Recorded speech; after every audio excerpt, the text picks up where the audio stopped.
So we've got a fascinating deep dive ahead of us today, folks, about quantum physics and, how it connects to like relationships and even money and really just our potential as people. Yeah, it's really not your average physics lecture, is it? Not at all. And, Yeah. from the notes and excerpts you sent over, it seems like this speaker really believes that, quantum physics, it isn't just for, scientists and labs or whatever. Right, it's like a guidebook, they say, Exactly, a guidebook. to like unlock a better reality for ourselves. Okay, I like that. And they're not just talking about, some vague mystical mumbo jumbo. This is the real deal. Oh yeah, they get into like the nitty-gritty of it. Yeah. How like vibration at a quantum level can actually lead to, real tangible improvements in our lives. Now that's what I'm talking about. So how do we even like wrap our heads around this whole vibration thing?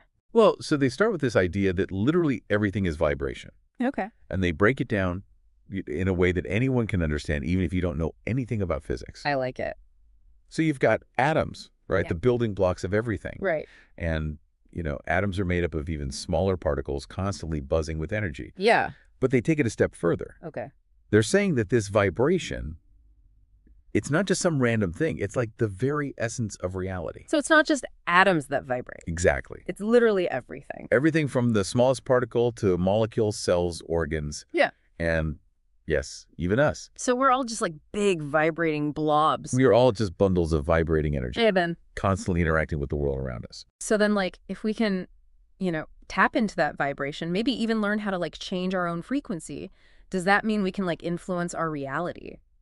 That is exactly what they're saying. Get it out of here. Our thoughts and emotions, even our beliefs, they all have their own unique vibrations, and they're constantly emitting out into the universe. Like radio waves. Like radio waves. So this is starting to sound a little bit like, the law of attraction. Sure. Like attracts, like that kind of thing. It's similar, but they take it a step further. Okay. They're talking about conscious creation. Okay, I like it. They use this analogy of a radio station. Okay. If you want to change what you're experiencing in life, you need to change what you're broadcasting. So you're saying we're not just, passively waiting around for good things to happen. We can actually like take control and create the reality we want. That's the gist of it. And they gave this really interesting example about a business owner who's really struggling. Okay. And they were, really focused on their debt and their lack of customers. Right. And they decided to try this out. So they started visualizing, abundance and success. So They even like changed the music in their store and everything. interesting. So what happened? Well, they said almost overnight, like their whole energy shifted.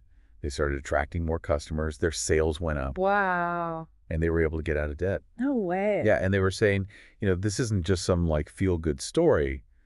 They actually tied this back to like hard science, like quantum physics. Okay, let's hear it. So they talked about the double slit experiment. Oh, yeah, right. The one where light is like both a wave and a particle at the same time. Yeah. My brain kind of melts when I think about that too much. It's a lot. Yeah. But basically it showed that like even the act of observing something Okay. can actually change how it behaves. Well, so you're telling me like my thoughts, my attention, it's all like influencing reality on some level? That's what they're saying. It's kind of trippy when you really think about it. Right. And it gets even weirder with this other experiment called the delayed choice experiment. Okay, I've heard of this one. This is where it gets really wild. Yeah. So it suggests that this power of observation, it might even influence the past. Wait, are we talking about time travel here? Not exactly. They made it very clear it's not time travel in the traditional sense, Okay. but it's about how our consciousness plays a role in shaping our reality. Okay, so I see how this ties back to, what we were saying about conscious creation. But how do we actually, like, put this into practice in our everyday lives? That's the million-dollar question, isn't it? It is. And they did have a few caveats. Like, for example, they warned against getting too fixated on specific outcomes. Okay. They called it the xenon effect. Xenon effect. I don't think I've heard of that one. Basically, it's like when you like keep checking the pot to see if the water's boiling. Oh, I know exactly what you mean. You're so focused on it that it's like you're preventing it from happening naturally. It's like the universe's version of stage fright.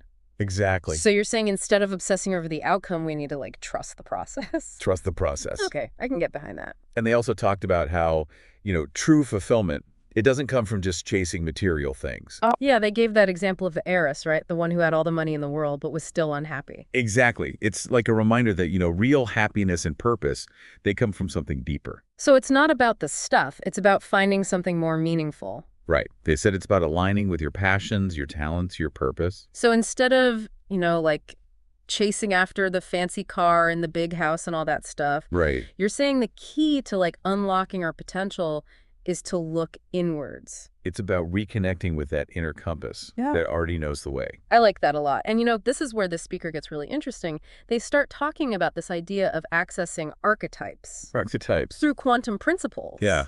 This is where things get a little out there. Okay, so break it down for me. What are archetypes in this sense? So think of them like pure expressions of, certain skills or professions or even states of being. Okay.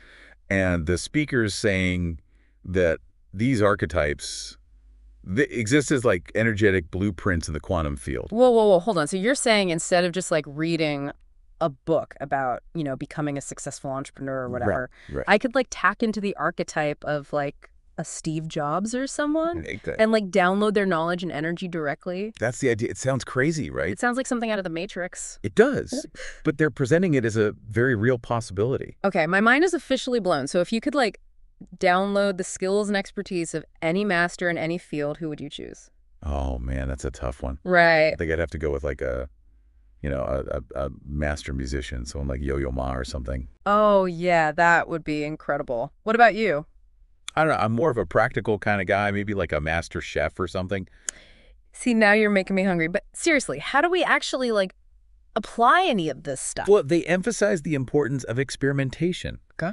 Things like meditation, visualization, even just being more mindful of your thoughts and emotions throughout the day. So it's like a daily practice. Exactly. It's about becoming more conscious I can dig it. instead of just letting life happen to you. So to our listener out there, instead of just, listening to us ramble on about this, Right. you can actually try this stuff out for yourself. See what happens. Report back. The best way to learn is to experience it firsthand. It's all about recognizing that we're all connected. Everything vibrates, and we have the power to shape our reality. Use the power. That's a pretty amazing thought, don't you think? It really is. It's empowering.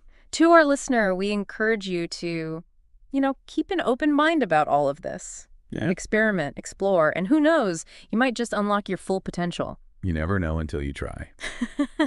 That's it for this deep dive, folks. Until next time, keep exploring, keep asking those big questions, and most importantly, keep unlocking your potential.